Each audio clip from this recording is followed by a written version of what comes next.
हो, आता आम्हाला तर प्रश्न पडला आहे की रेल्वे प्रशासन किती लोकांचा बळी घेणार आहे. जे कुठल्याही त्याच्यावर उपाययोजना नाही अजूनपर्यंत कुठलीही अशी ठोस उपाययोजना नाही. जे काय असतं ते धातूर काहीतरी एखादा पोलीस एका दिवशी उभा राहतो, गर्दी काहीतरी हे करत असतो, तो एका दिवसापुरता असतो. गर्दीच्या मॅनेजमेंटसाठी काहीच उपाययोजना नाही, शून्य उपाययोजना आहेत रेल्वे प्रशासनाकडे. कुठल्याही त्यांना सेफ्टीसाठी कुठलेही जे डोअर्स आहेत किंवा असं जसं ए सी लोकलला आहे तसं साधारण लोकलला पण तशा उपाययोजना केल्या पाहिजे, जेणेकरून ज्या काही आता घटना घडत आहेत आपल्या तशा घटना तरी थांबतील. विकी यांना आपण कधीपासून ओळखत होता, त्यांचा स्वभाव कसा होता? विकी फार चांगले गृहस्थ होते, फार चांगला माणूस, म्हणजे ज्याला म्हणतो ना आपण. आम्ही हेळीमिळीने राहत होतो, एक 3-4 वर्ष झाले. ते नुकतेच जॉईनिंग त्यांचं मला वाटतं 4 वर्ष झालं असेल फक्त त्यांच्या सर्व्हिसला. आणि चांगले माणूस होते. आमचं 3-4 वर्ष झाले ते इथेच राहतात. 1 वर्ष झाले त्यांनी स्वतः विकत घेतलं आहे. 2 वर्ष झाले ते भाडे करू म्हणूनच इथे राहत होते.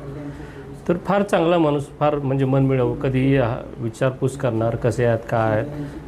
तर असं चांगला माणूस आम्हाला गेल्याचं फार मोठं दुःख, म्हणजे आम्ही सांगू शकत नाही, शब्दामध्ये व्यक्त नाही करू शकत. पण कुटुंबामध्ये कोण कोण होतं? त्यांच्या कुटुंबामध्ये त्यांची पत्नी आणि एक लहान मुलगा आहे, ज्याचं वय अगदी 3 वर्षाचा मुलगा आहे. तो विकी यांचा काही वाढदिवस होता का? विकी यांचा गुरुवारी वाढदिवस होता. आम्ही त्यांना विशेष पण केल्या. शुक्रवारी आम्ही स्टेशनला भेटलो दोघे आणि त्यावर पण आम्ही गप्पा मारलो. म्हटलं सेलिब्रेशन कसं काय झालं. ते म्हटलं अहो मला थोडं लेट झालं, तर आम्ही घरीच सेलिब्रेशन वगैरे केलं. अशा छोट्या गप्पा आमच्या झाल्यात. आणि तुम्ही सरकार प्रशासनाकडे आम्ही एवढीच मागणी करणार की असे बळी जात आहेत त्याच्यावर काहीतरी ठोस उपाययोजना झाली पाहिजे.